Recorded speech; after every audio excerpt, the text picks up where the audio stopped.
What's one family saying or phrase you heard growing up that still sticks with you? You don't really realize where you stand in your own family until you're on the floor, barely breathing, with your heart beating like a broken drum, and your vision going gray around the edges, and you make that one call, the one that's supposed to be your lifeline. And instead of help, you get dismissed like a stranger trying to sell something at the door.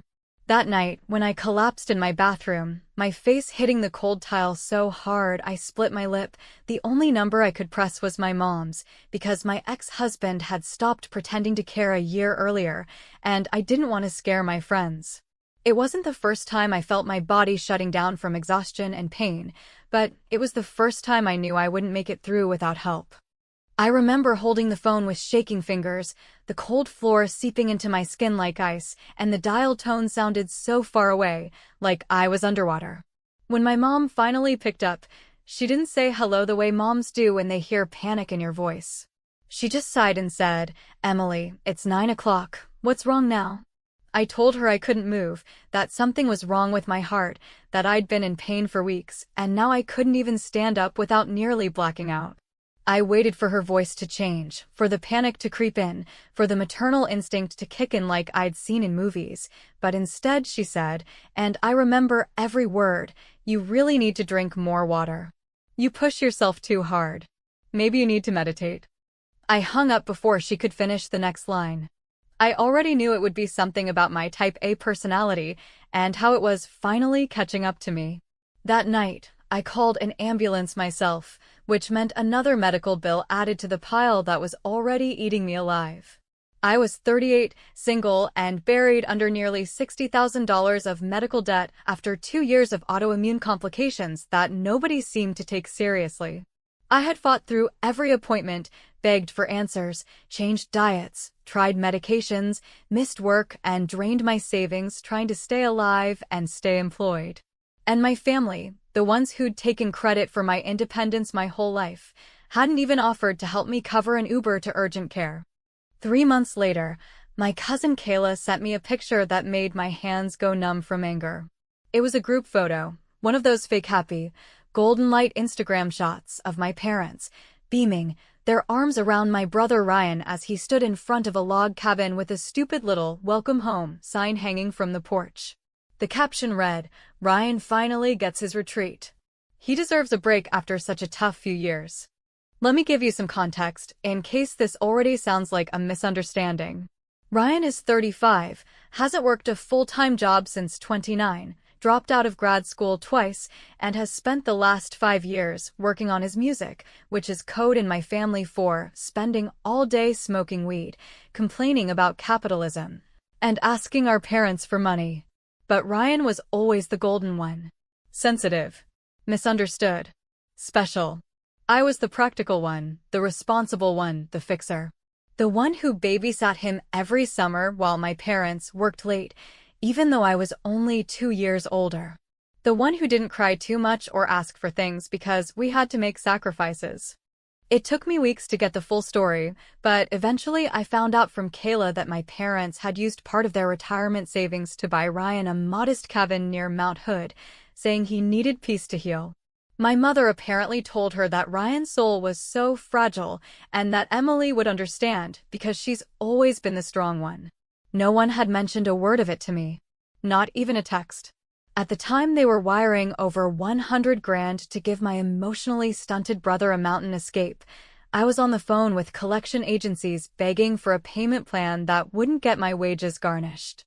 The thing that broke me wasn't the money. It wasn't even the favoritism, because let's be honest, it had always been there, of a low hum under every birthday party and holiday meal. The thing that broke me was the realization that even at my sickest, even at my absolute bottom, my parents didn't see me as someone worth saving. I wasn't their daughter in distress. I was just the competent one who'd figure it out, like I always did. And if I didn't? Well, they wouldn't notice until Christmas dinner was awkward.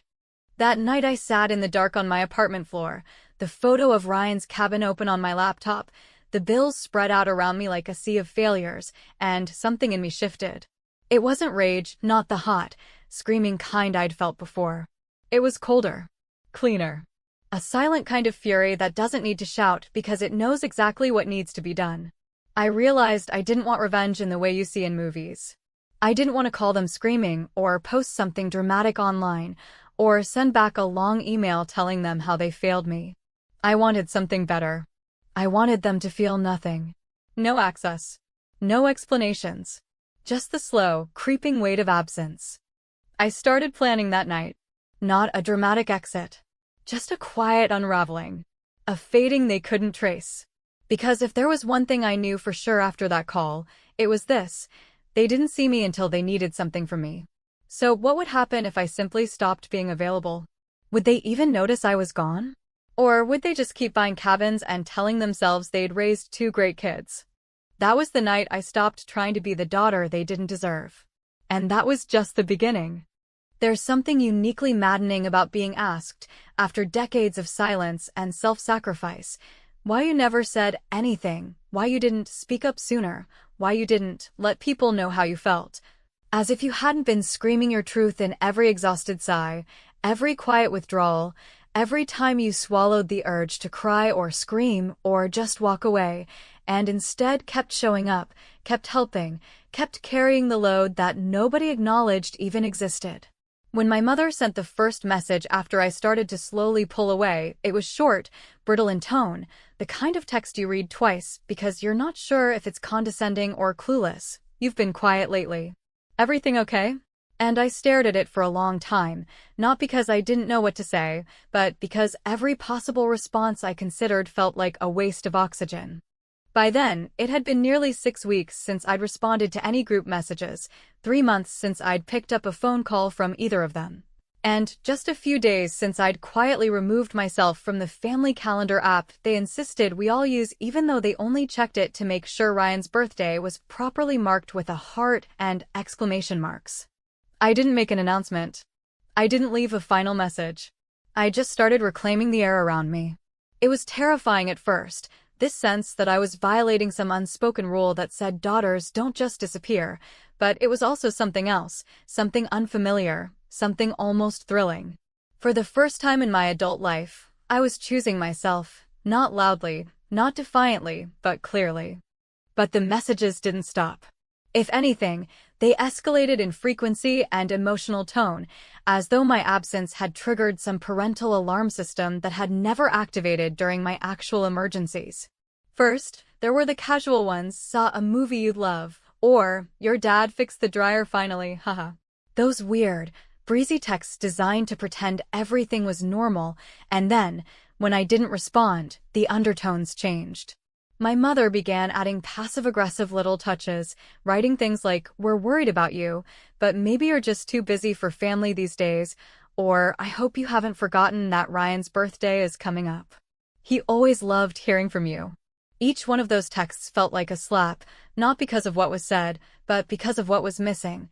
No apology, no acknowledgement, no mention of the long nights I'd spent in a hospital bed alone, or the suffocating weight of bills that had swallowed my life, or even the basic fact that they had chosen to financially and emotionally support a man who had never once shown the capacity to care for anyone but himself. You have to understand, this didn't start with the cabin. That was just the final, undeniable insult. I'd been watching the imbalance since we were kids. Ryan could forget chores, skip school, talk back, throw tantrums in public, and he was always met with soft eyes and explanations about how boys just struggle sometimes, and he's very sensitive. Meanwhile, I was the one told to keep it together, to set an example, to help him regulate his emotions, which, looking back, was just a fancy way of saying I had to parent my own brother while still being a child myself. When he stole from a neighbor's garage at 13, my parents grounded me too, because you knew what he was doing and didn't stop it.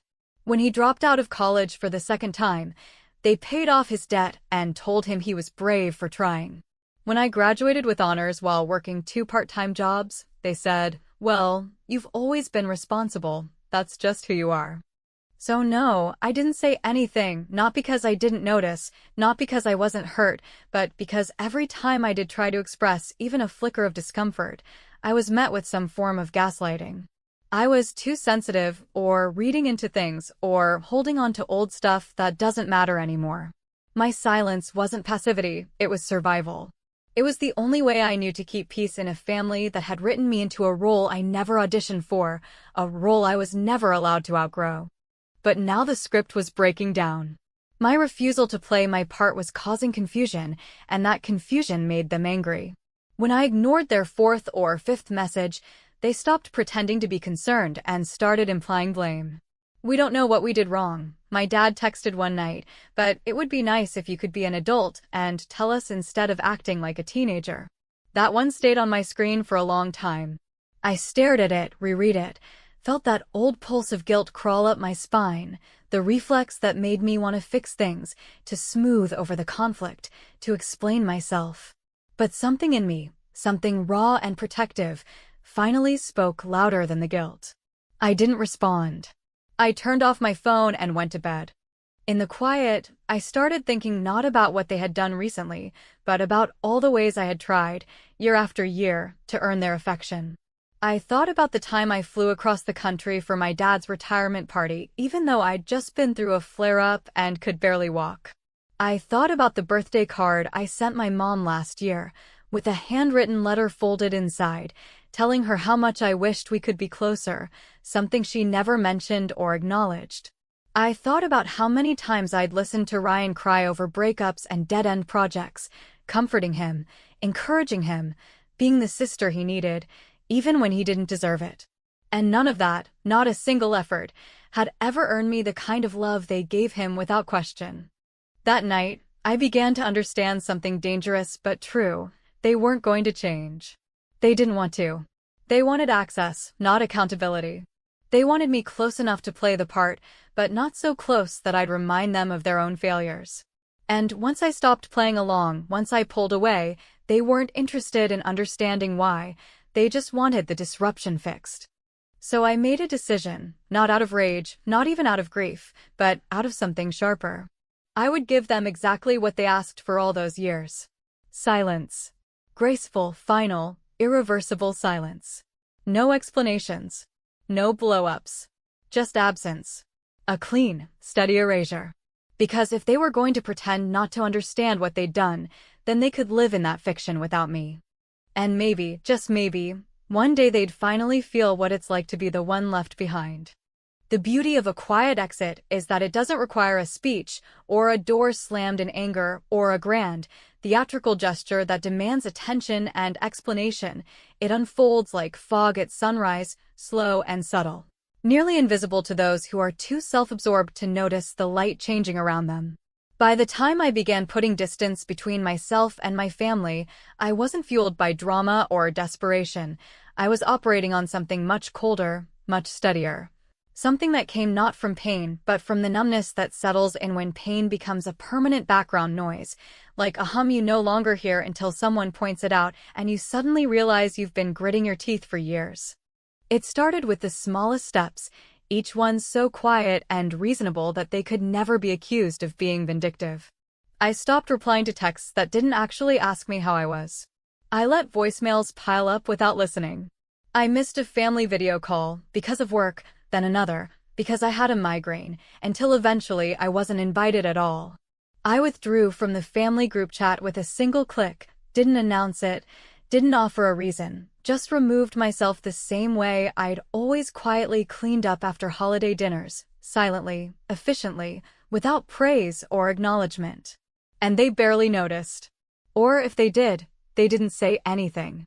Because that's how it had always worked in our family. If Emily was quiet, it was probably because she was busy being strong, and strong people don't need to be checked on, they don't need support. They just carry the load until their backs break, and then someone blames them for not asking for help sooner. But this time, I wasn't waiting for my back to break. I was choosing a new path, one where I wasn't defined by my ability to endure neglect. I began closing the accounts I only kept for the sake of family visibility, Facebook, where my mother posted photos of her brilliant kids and conveniently forgot to mention anything about my illness, Instagram, where Ryan showed off his latest cabin improvements, smiling in that lazy, self-satisfied way that only people with unearned comfort can, and even LinkedIn. Because I realized I was performing for an audience that had already decided I didn't matter unless I was proving something. Then came the harder part, the part that felt more like revenge, even though it was really just reclamation. I sold the antique dresser they'd given me 5 years ago as a family heirloom, which came with the kind of emotional strings that weren't visible until you tried to cut them. That dresser had once belonged to my great-grandmother, and I'd been told, in no uncertain terms, that it was mine to keep as long as I respected the legacy it carried, which was code for "don't you dare do anything with it that we wouldn't approve of." So I sold it to a woman named Lila on Craigslist for a fair price, and used the money to pay off the last of my emergency room debt from the night I collapsed alone. It was the most satisfying exchange I've ever made: wood for freedom, history for dignity, nostalgia for actual peace of mind. And the most ridiculous part?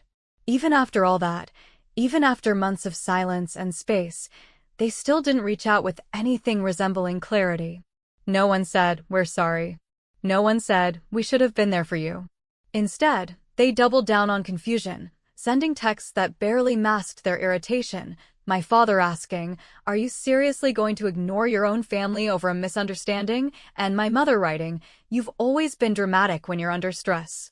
Maybe we should have reminded you that you're loved, but you never gave us the chance." The arrogance of that last line almost made me laugh.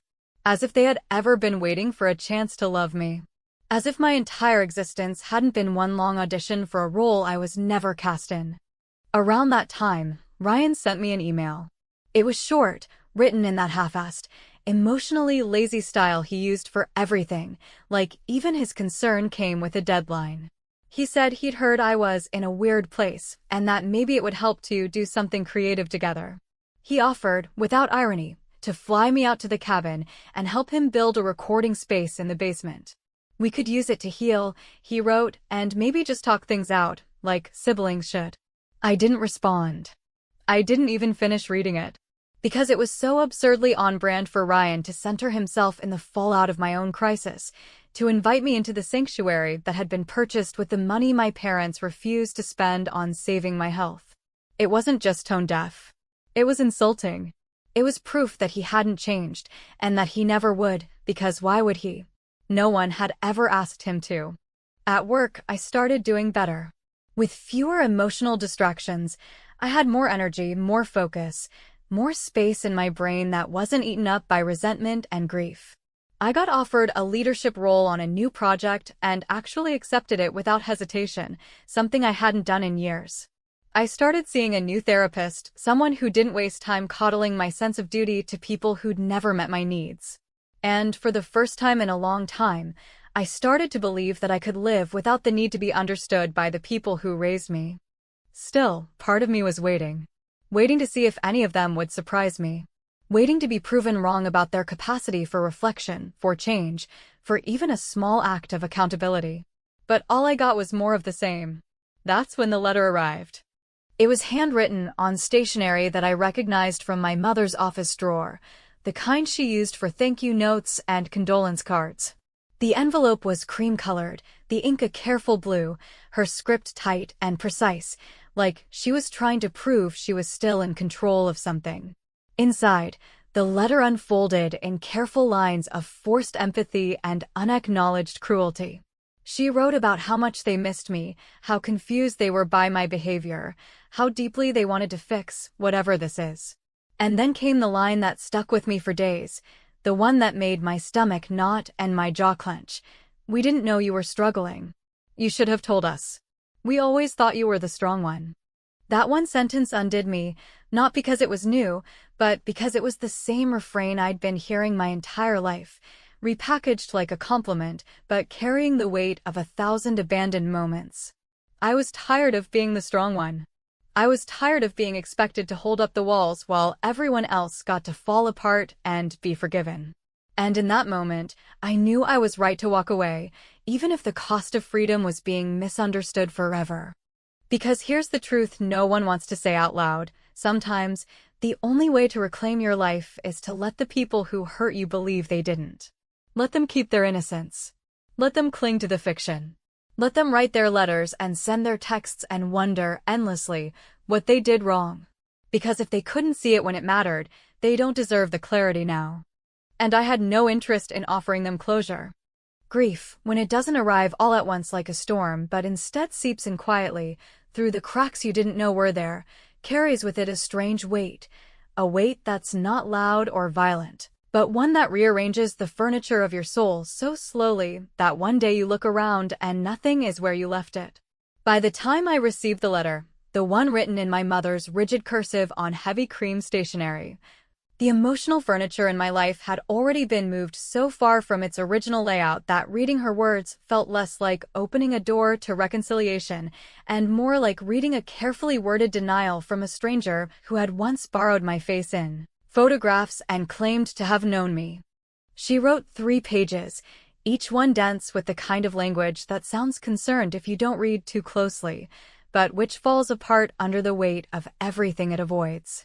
There was a kind of studied performance in the way she framed every sentence, the precision with which she described their confusion, their heartbreak, their innocent bewilderment at the sudden absence of their bright, loving daughter, as if I had simply drifted away like a balloon lost to the wind, rather than being pushed to the edge and then ignored as I clung to it.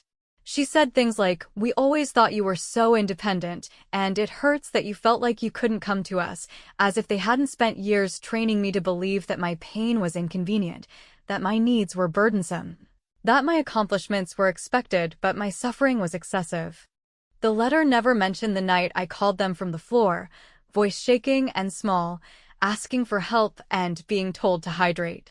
It didn't acknowledge the cabin, or the money, or the way they had poured resources into Ryan's healing journey, while I rationed medication and canceled doctor appointments because I couldn't afford both groceries and copays in the same week.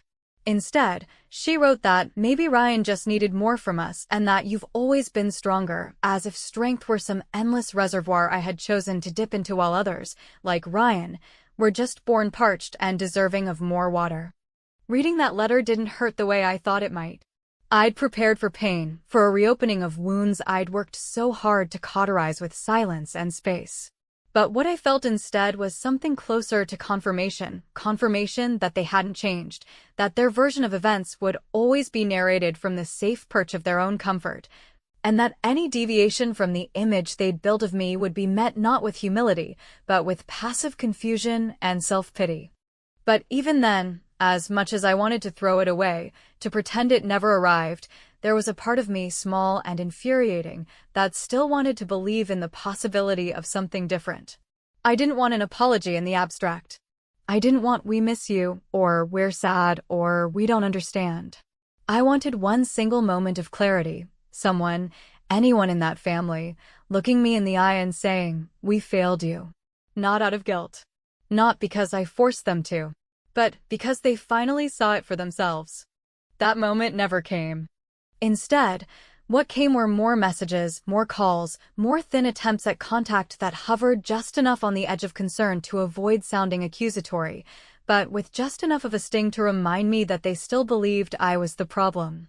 My father left a voicemail on a Sunday afternoon, his voice soft but stiff, like he was rehearsing lines he didn't quite understand. "We've been thinking about you. We're here if you ever want to talk.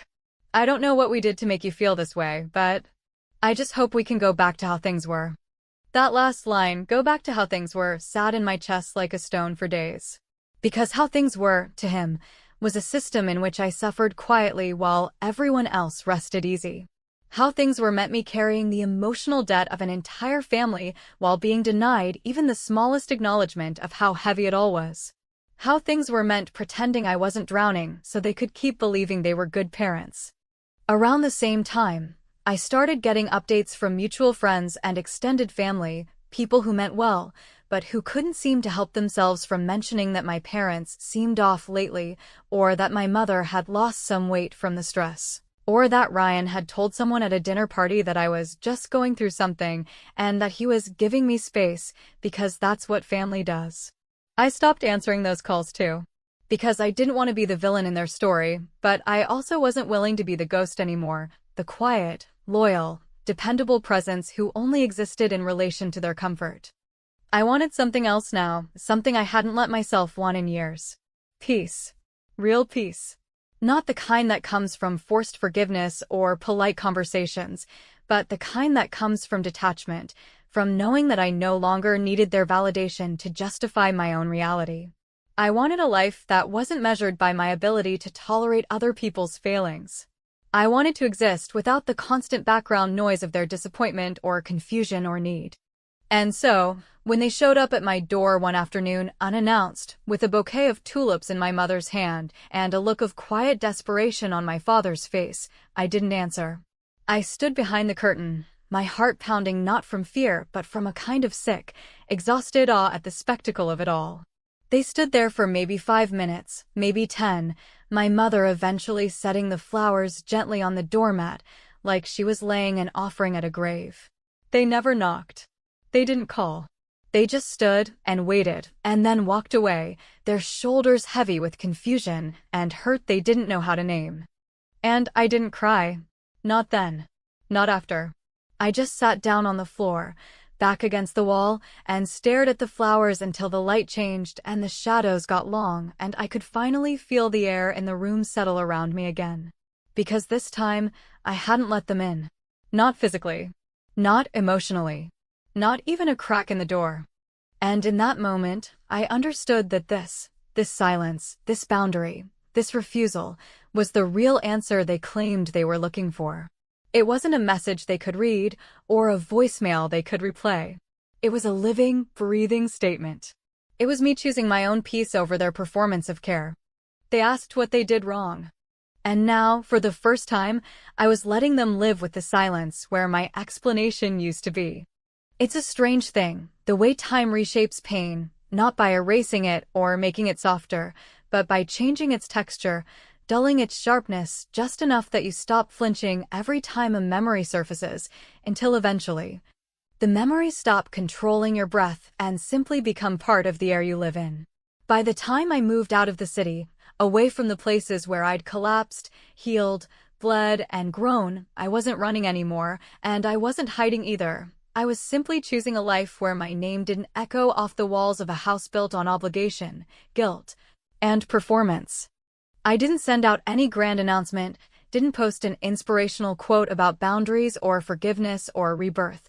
I just packed my things, handed my landlord the keys, and drove toward a town that didn't know my history.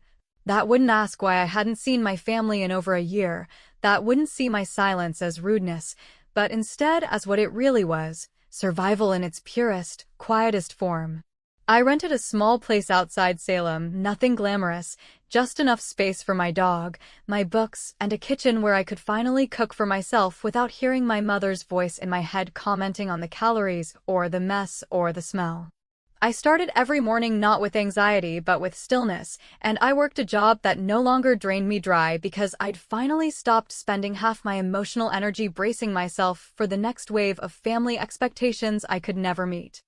They still texted. That part didn't change. Every Sunday, like clockwork, a message would land on my phone with some version of the same question. Are you okay? Or we're thinking about you, or please talk to us. We don't know what we did wrong. Sometimes it was just a string of photos from Ryan's latest hike, with my mother's caption, "Wish you were here." As though guilt could be wrapped in exclamation points and digital sunshine. At first, I deleted them without opening. Then I stopped even looking. Eventually, they became white noise, a reminder not of what I'd lost, but of what I'd escaped. There was one message, though, that landed differently, not because it said anything new, but because of when it arrived. It was a rainy Thursday evening, one of those still, reflective kinds of nights where the sky feels heavy and everything inside you mirrors the weather. I was sitting on the floor of my living room, sipping tea that had long gone cold, when my phone lit up. The message was from my father, just 3 lines. "We're not trying to hurt you. We're trying to understand. If we said something wrong, we're sorry. We just don't know what we did." It wasn't the first time he'd said it. It wouldn't be the last. But that night, something inside me cracked, not in a way that let them back in, but in a way that made me see the entire situation for what it truly was, without the filter of hurt or anger or history. They didn't know. Not because they were incapable of knowing, but because they had spent a lifetime choosing not to see what was right in front of them. They had shaped a version of me that fit neatly into the margins of their worldview, a daughter who was competent, steady, strong, endlessly reliable, and when I stepped out of that role, not with rage but with distance, they were left holding the script with no one to perform it. And I understood then that my silence was not a puzzle for them to solve, not a punishment, not even revenge. It was the answer. It was the clearest, most honest response I could give to people who had, time and time again, shown me that they were only interested in my presence when it served their comfort. I could have written back. I could have crafted the perfect message, listing every instance of betrayal, every moment of neglect, every time they looked past me and handed love to someone who did nothing to earn it. But what would it change? They weren't asking to change. They were asking to feel better. They were asking to be let off the hook. And I wasn't in the business of emotional absolution anymore. There are moments when I still imagine what it would feel like to sit across from them, to look them in the eyes and tell them everything, not with venom, but with clarity. I think about whether it would give me closure, or whether it would just reopen something I've worked so hard to keep closed. And then I remember that they had years to listen, years to pay attention, years to choose differently. My silence isn't cruelty. It's consequence. And unlike them, I don't need to be understood to move forward. Now, my days are quieter. My world is smaller, but more intentional. I've built friendships that feel like family and learned that love doesn't have to be earned through exhaustion.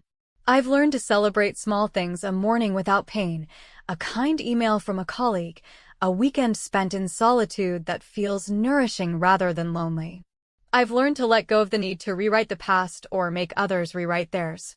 Still, sometimes I wonder late at night, when the quiet is too deep and my thoughts stretch longer than they should, whether they still think about me with confusion, whether they sit in their house with its polished floors and unanswered questions, asking each other what they could have done to make me disappear so completely.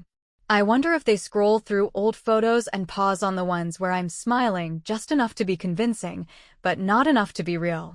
I wonder if they've finally begun to ask the right questions, or if they're still hoping I'll come back and answer the wrong ones. But most of all, I wonder whether they've realized that sometimes people don't leave because they want to be chased, or because they want attention, or because they're angry. Sometimes they leave because staying means dying in pieces. And sometimes silence is not the absence of love, it's the loudest truth we have when every other form of expression has been ignored or twisted into something it never was. I don't know what they say about me now. Maybe they call it a phase. Maybe they say I burned out. Maybe they tell themselves I'm off the grid, finding myself, healing, grieving. They'd be half right, I guess. Because what I grieve now is not the loss of a family, I never truly had one, but the years I spent trying to earn the bare minimum from people who believed I already had too much. And so, no, I don't answer. I don't return the messages. I don't send letters. I don't explain. Because some stories don't need a final chapter, and some endings are not meant to offer peace, but rather the honest, unresolved truth of what it means to walk away, not because you gave up, but because you finally knew your worth. Let them keep asking. I have no explanation left to give.